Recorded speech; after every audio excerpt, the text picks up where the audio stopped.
I'm going to wet my paper now with my large flat brush, and I'm using, funnily enough, I'm actually using rough paper. I don't normally use rough paper for this technique, but I thought I'd just give it a go, and the paper is 300 grams, and I'm just giving it a good soak. It is 15 by 11, it's quarter imperial, and I've just put some framing tape around the edge, and I'm just giving it a really good soak here. So where I wet the paper, I wet it top and bottom, and I missed out a little gap in the middle there, so it doesn't run so much, so you get some nice light areas where the paint doesn't sort of run onto the dry surface there, so you get some white sort of buildings, but you don't lose too much control. And I'm just dipped my card into these freshly squeezed, I love saying that, freshly squeezed paint, mostly the ultramarine and the pink, but you can use a bit of the quinacridone gold as well. What I didn't want was green, so I made sure I dipped it into the ultramarine and the pink first, and then a little bit of the quinacridone gold, and it kind of makes almost a dark brown as well. I'm using the card sideways and here as well to create vertical marks. Now you could actually leave your painting like this. It's beautiful, isn't it? It's just sort of quite lovely in itself like this. So just to point that out to you, if your painting looks good now, leave it and maybe try another one. I'm using Schminky watercolours as well, and I really love the ultramarine. It's got a beautiful colour there. So what I'm doing now is I'm tilting, and you can have a little tilt on this, and it's running into all the wet, you know, surface that I've got here in the reflection, and you can tilt sideways just to see what happens. It creates some lovely atmospheric effects. So when you're painting in this style, don't worry about anything, just have fun with it. Don't have any expectations, see what happens and then be open to it. So I'm just giving a little spritz here because just to get the paint moving a little. Just don't over spritz with your spritzer bottle, because you'll introduce too much water and basically you'll spritz all of your colour away. So just a note about that. But already it's creating atmospheres, but each time keep asking yourself, do I need to stop now? Maybe have another go. And or just play with it. So I'm getting some creamier ultramarine with a touch of pink and painting this kind of damp into wet. Over the top. You could wait for it to dry if you wanted to as well, but it just creates some lovely, it almost looks like the buildings are in fog or they're misty day, you know, and I'm sort of printing in the reflections as well. I just really love painting like this because it's just from my imagination.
And I'm printing in some vertical marks now, still using the ultramarine and the pink.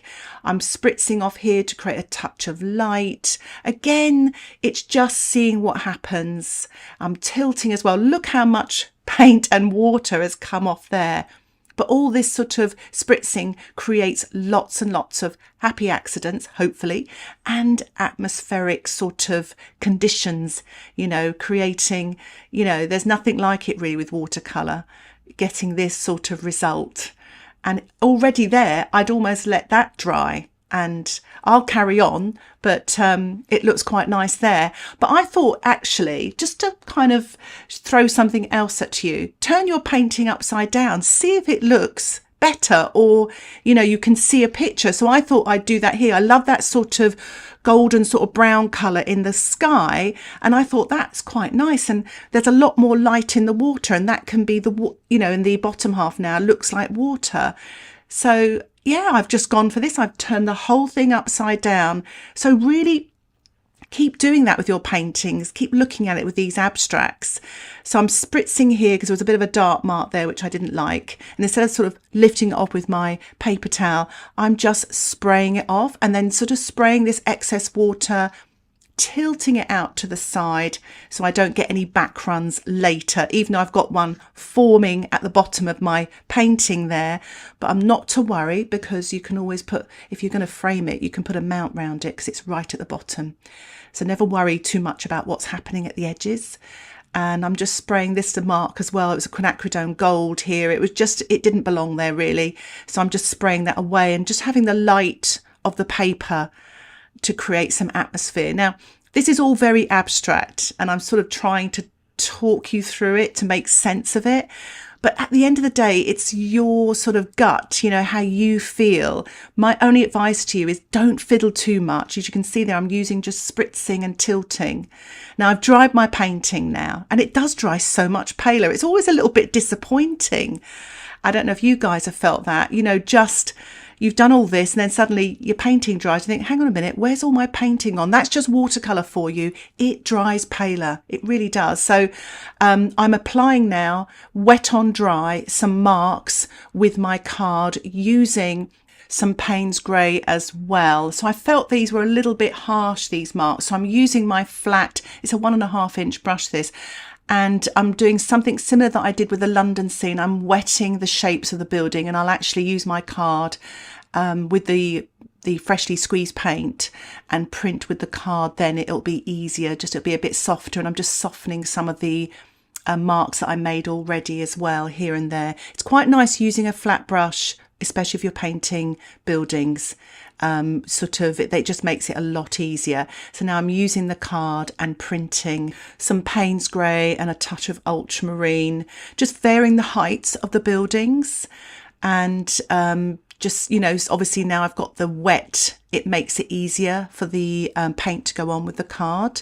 I quite like that effect. I like it as well because you get dark and light areas, and it just creates this sort of impression of buildings, or an abstract impression of buildings as well. And don't forget to paint lower buildings as well. Cut off those higher buildings, put them in front of it. Creates a little bit more depth as well.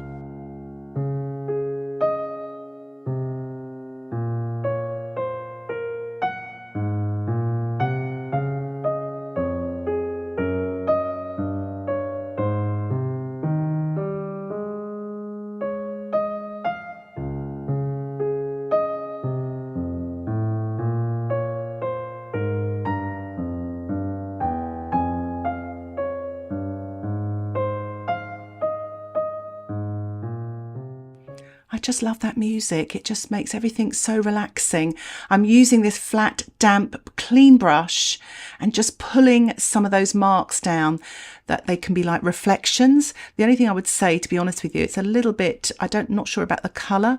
It's the Paynes grey, so it looks a bit muddy. So I'm just spraying it away so it softens it a little, and just going back in again with the card using the Paynes grey, ultramarine, just to create some more dark tonal values. So even though this is quite abstract in a way, I'm still following the rules of watercolour, working light to dark, creating more darks and details towards the end as well. And that may help you, even though this is a little bit out there, it still has some structure to it that I hope you find is helpful. What I love is all the cranes in London, probably not if it was my building, but I just love those marks on the skyline. They're just so, they look amazing. And there's always so much building work going on in London, so there's always seems to be cranes. So I've gone a little bit mad here. It looks quite industrial, actually, it's turned out. But I really like the effect of it. It's fun. It's fun making those marks with the plastic card. So I've squeezed out some white gouache. You can use white watercolour or even white acrylic. And funnily enough, I'm using the bottom of a tube of paint. I quite like just doing that. It just feels fun to do. And I'm just printing this on my dry painting. I've actually blow dried it. And it's just to create some lights, especially if you've lost lights. But also this could be sort of late afternoon in the winter, early evening. So it looks like the lights are on some of the buildings and they've created reflection in the water as well. So I'm just using my plastic card now to print with as well. I find it, even though the tube was great, the end of the tube, I find the plastic cards just a bit more fit for purpose. So I'm just printing away here to create a little bit of sparkle. My only advice is don't go too mad. Remember, less is more. I've even learned this from doing the watercolor tutorials, the YouTube ones. I find that I've actually created a lovely painting and then I haven't stopped, and I didn't realize it until afterwards. When I look back, I think, oh, I should have stopped. So it's a good learning tool for me as well. I'm just adding some pastels now. I love these. I've just got a little box of some artist pastels, but you can use any pastels or even oil pastels as well.